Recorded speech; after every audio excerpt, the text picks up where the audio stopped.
Block Jewelers, timeless jewelry for generations.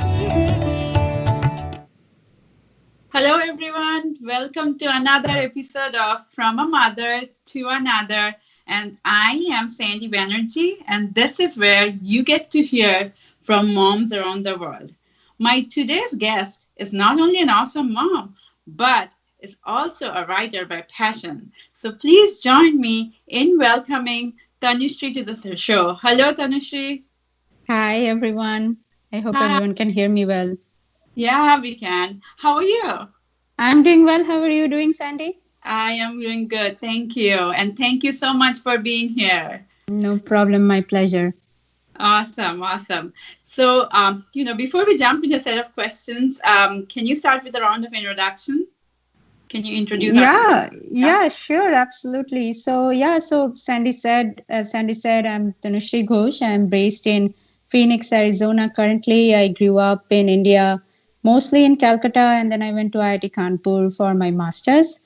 I work for my day job for Intel. I do a team lead role currently in supply chain in Intel in tech. As Sandy said, I'm also an author. I'm pretty sure we will talk about my latest book, but I have contributed to many anthologies. I do that I started as a hobby, now as a passion, but I what I'm most passionate about or most involved in currently is I run a nonprofit for women for gender parity and fighting gender violence called Her Rights. So I'm a director for that 5013C nonprofit. So yeah, very happy to be here and see how what I can discuss with Sandy, who is close acquaintance and an old friend. So looking forward to it. Absolutely, absolutely. So let's talk a little about short. Let's start talking about your book first, right? So tell me give me a little background, right? Did you always think that you would write a book, or I mean, because you are a very busy mom. How old is your daughter now? Six, She is 7 now. She seven, right? just turned 7 during this coronavirus Oh, time. Yeah. okay, yeah. So you are a very busy mom, and you have this day job, right? So what inspired you to start writing? And I think you have also written in blogs before your book, right? Lot. Yeah. So really, I always wanted to write a little bit. I did not really think I would publish a book or anything like that. But what I was most passionate about was writing about social justice. So I just wanted some kind of forum to write stuff. Now, when I had a little bit of time, which was just before my daughter was getting born, I started looking into how I can improve my skill of writing. And I looked into some online courses. I took one from MIT to craft short stories and stuff. I did have a very close friend of mine who is my uncle, actually. He recently passed, but he always encouraged me to write a lot. And then when I started writing, I used to send stuff to Roald Hoffman. He is one of my advisors from Cornell, which is where I did my grad school from. And he's very well known because he's a chemistry Nobel laureate. But he's also a poet. So mostly my writing for a long time remained something that was sending stuff to them and feedback. And then after the 2012, Delhi gang rape, I found myself very affected, and I just submitted an op-ed piece for Huffington Post, and that got accepted. I never thought at that time Huffington Post used to take contributors as a permanent assignment. Once they were accepted, they could just write for Huffington Post, and it was very competitive. But the post also went viral, and I started writing for a lot of these op-ed platforms. So I wrote for, and then I became regular contributors to the Tribune in India. I wrote for Cafe de Census. I wrote segments of social satire for that. I started participating in some competitions for writing, and I own a few of them. So then I published with Kitab Singapore in an anthology called Best Asian Short Stories, and also one with Ridomania, who ended up being the publisher of my first solo author book. Nice. So as I was doing all these things with writing, I started discussing with Ridomania that I have written a lot of short stories, mostly on immigration and social justice. And immigration became pretty big around, I believe, 2018, kind of immediately after Trump got elected as a president, but midway through. And then we started crafting the idea of a book, and that's how basically this is my first solo author book. I don't know if you guys can see it. It's Yeah. titled From Another Land. It came about. So this was actually featured in NPR also. And then obviously we did a lot of book launches in India, and it's on Amazon, by the way. So that's basically how it kind of, one thing led to another kind of a story. Yeah. Wow, that's awesome. I mean, there must have been a lot of, challenges along your way Yeah. doing this, right? And you were so determined, right? To get this done, and you obviously spent a lot of time. Can you talk about a little about the challenges that you faced, in terms of anything really? So the first thing, this is writing today is very different from what I knew writing to be when I was growing up in Calcutta. Calcutta is pretty literary. As I said, my uncle was very much into freelance journalism. I had friends who were publishing in Bengali platforms and such, but what publishing is today is very different from any of those. And my first learning was I had no idea that this is the case. So obviously that led to a little bit of a interesting journey in terms of going forward about the learning. And there is a lot of writers, and then the internet has basically democratized the platform a lot in terms of blogs and stuff. And the other big issue was because my education and everything has been primarily in tech. I didn't really know very many. Right. By the time according to the life which I now have, which is mostly working for Intel, I know mostly tech people. I did not know any literary people. So, in Sure. in the Need sense that I that- know people exactly. So that learning bump, and then just slowly developing that community and those connections was also challenging. Okay, good, good. So can you tell me a little about your story? Get people excited about it. Oh, like about the book? You mean this Book. one? Okay, Yeah. yeah. So this is really, as my publisher calls it, it's mostly a social, they call it a social commentary. But what I talked about in NPR or even in the author's note is mostly about the intention of the book. The intention of the book is really to have people read the stories and think about immigration or borders and the world from a human perspective instead of a national perspective. So the book actually has 11 stories. Some of those are suspense, and they are connected. The protagonists are connected, and the connections come together in the beginning. And then I will not give it away, but at other points. But mostly, what it looks into are various social problems and the experience of life as a immigrant in the U.S. But literally, those could be diaspora stories from a lot of places. So that's pretty much a little bit about it.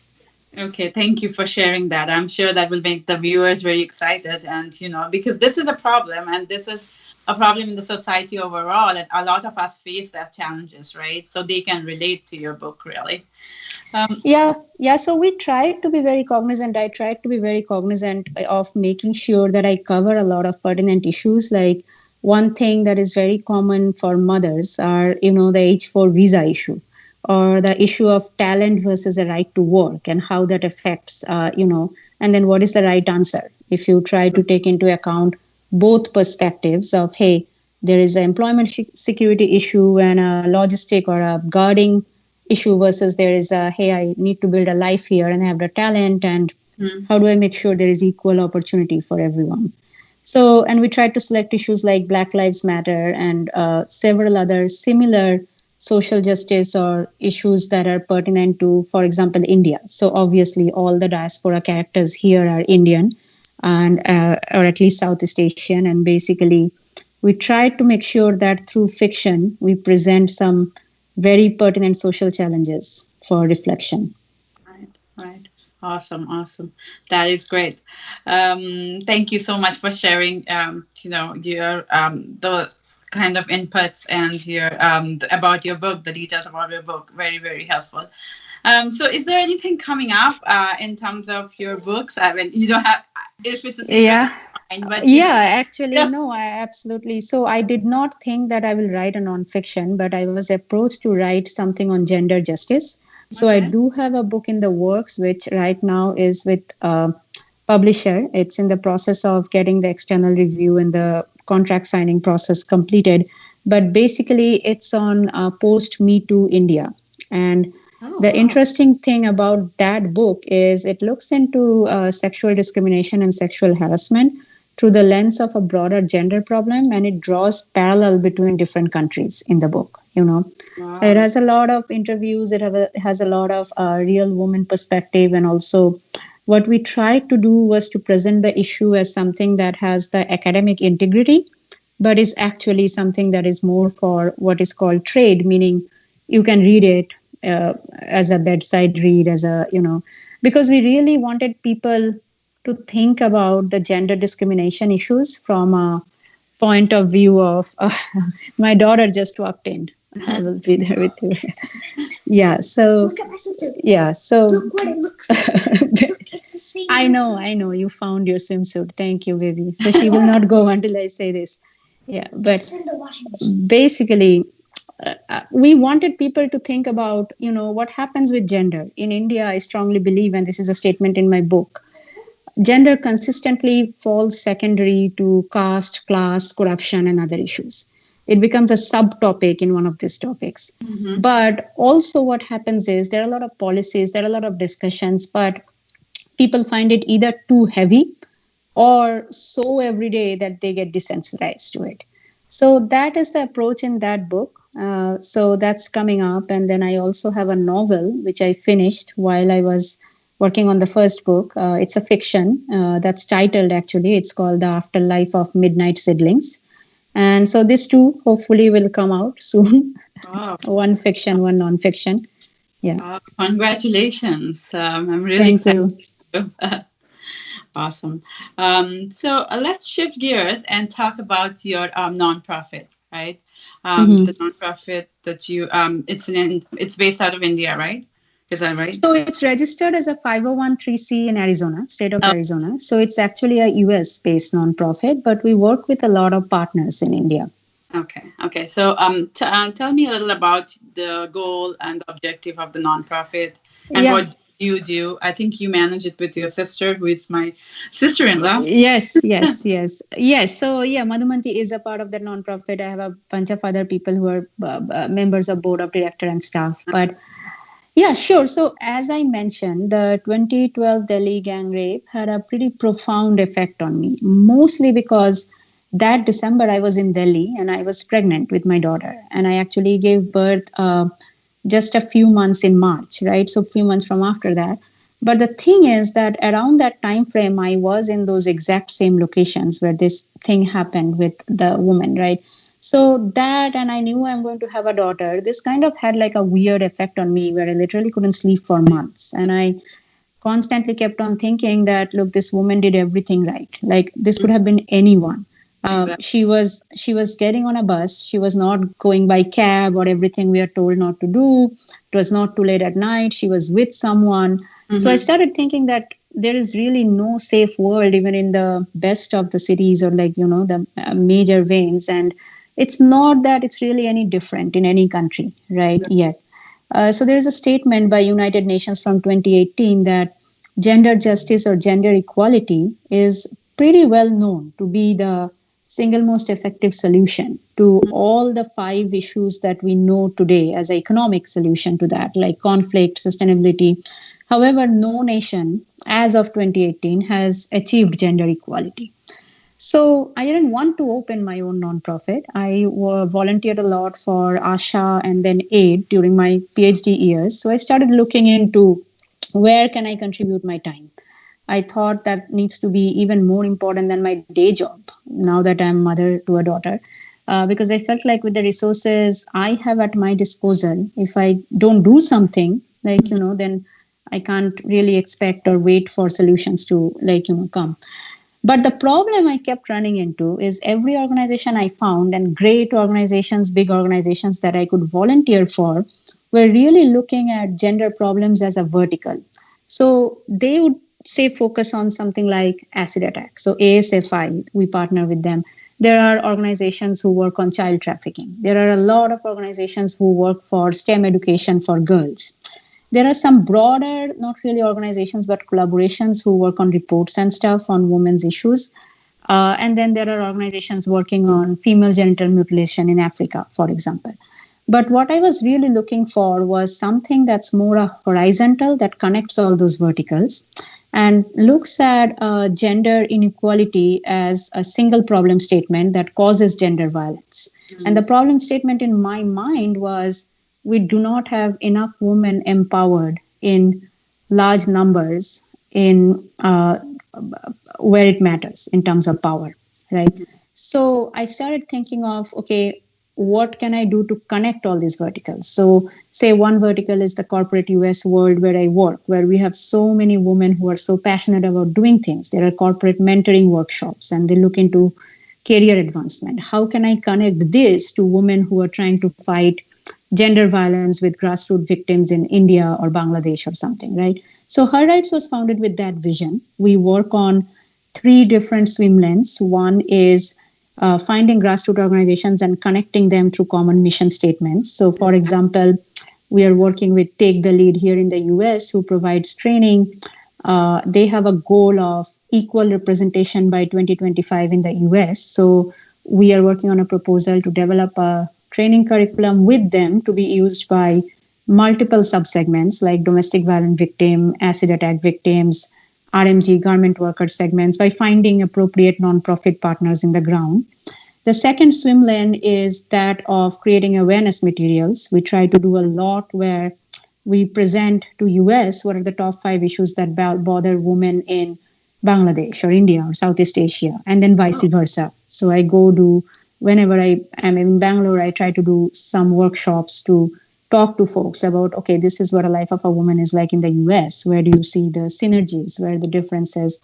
So there's that swim lane. And then the third swim lane, which actually I haven't done much, is on finding actually, tech solutions or policy solutions. So some of the top gender issues. So we have a small team. We're a very small organization, but really it's more vision driven. And I believe that even if I do just one thing every year and it's painfully slow, that's worth doing. So sorry for the long explanation to your topic, to your question.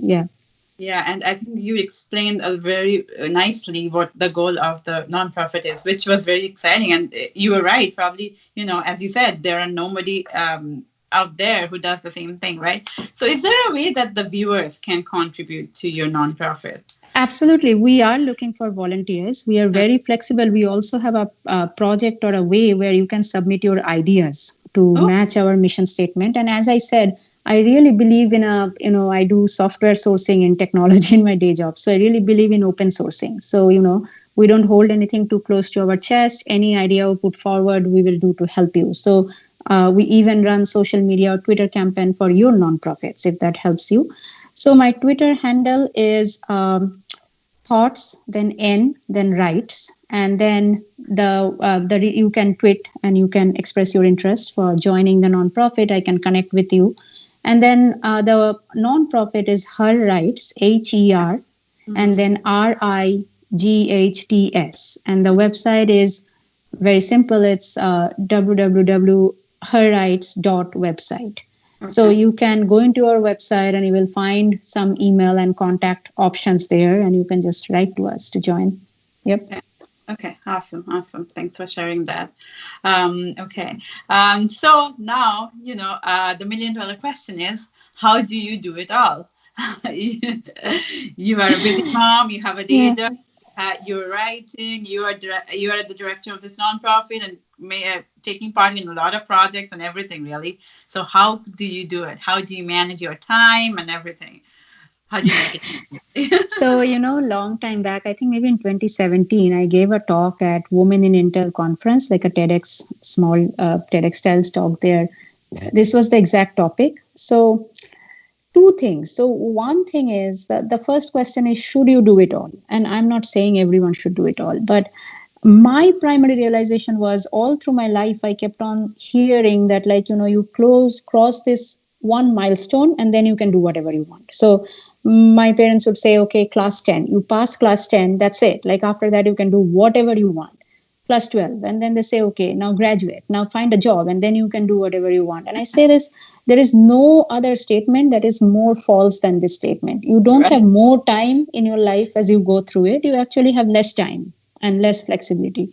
So after that, you get married, and it's like, okay, buy a house, and then you can do, and it's like, okay, have a kid, and then the moment you have a kid, you hear about, okay, when can you have a second kid? So I really thought, like, I will probably die before I find some time to do some things that I wanted to do. So Yeah. my thought process was, it's true. If instead of doing these three things, if I focused on any one, maybe I would advance further. Mm. But that's a choice. My choice was, look, I will try to do a little bit of everything and I will try to balance the best.